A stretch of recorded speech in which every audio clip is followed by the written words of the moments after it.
ওইটার কথা বলি না স্যার, এই যে ভালো ভালো মায়া চেয়ারকে সুন্দর থাকলে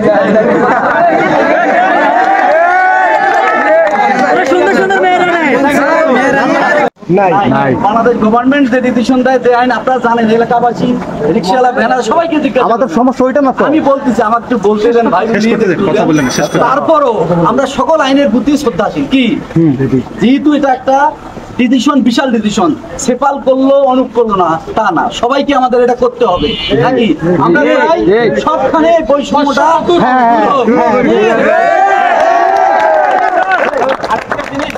আপনারা উত্তরজিত ফ্যাক্টরি আজকে পুরাই দিলেন বা ভেঙে তুলে ফেললেন, এটা আমাদেরই ক্ষতি,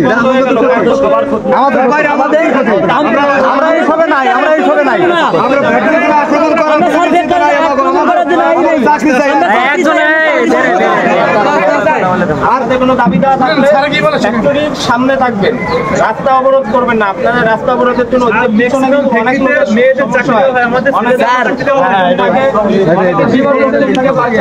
থাকে, এই যে গত 2 ঘন্টা ধরে বসে আছে বাসের মধ্যে, গরমের মধ্যে, বুঝছেন, অনেকের অবস্থা খারাপ হয়ে গেছে। তো আপনারা দয়া করে রাস্তার সাইডে থাকেন, রাস্তা অবরোধ করেন না, ঠিক আছে? স্যার 14 বছরের মায়েরা চাকরিতে বুঝলাম না, আমরা কি ছেলেরা যদি বেকার না থাকে থাকবে না দেশে, কাজ করো, ঠিক আছে? আমার বয়স কত বলো, তুমি আন্দাজ করো। 30 বছর আছে, আমার বয়স হলো 33 বছর, ঠিক আছে? আমি যে কাজটা পারবো, তুমি কি ওই কাজটা পারবা? আমি ধরো আর্মির লোক, আমি আর্মির কাজ করতে পারি, আমাকে যদি বলেন তো আপনি সুইপারের কাজ করেন, আমি পারবো না স্যার। এখন ওইভাবে যদি আবার সুইপাররা বলে তুমি তো আর্মির কাজ করে পারবো না স্যার।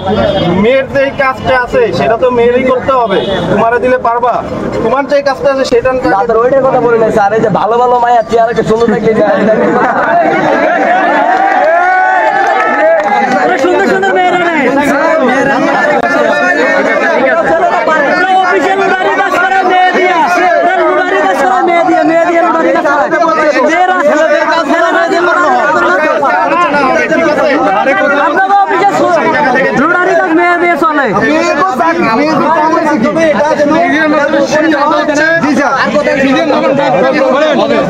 আলোচনা বিজিএমের সাথে কথা হয়েছে, সারাদের কথা বলছে, এদের মালিকের সাথে কথা হয়ে সব কিছু হয়ে যাবে ইনশাআল্লাহ। আমাদের দাবি না আমার নেওয়া টপিক বন্ধ।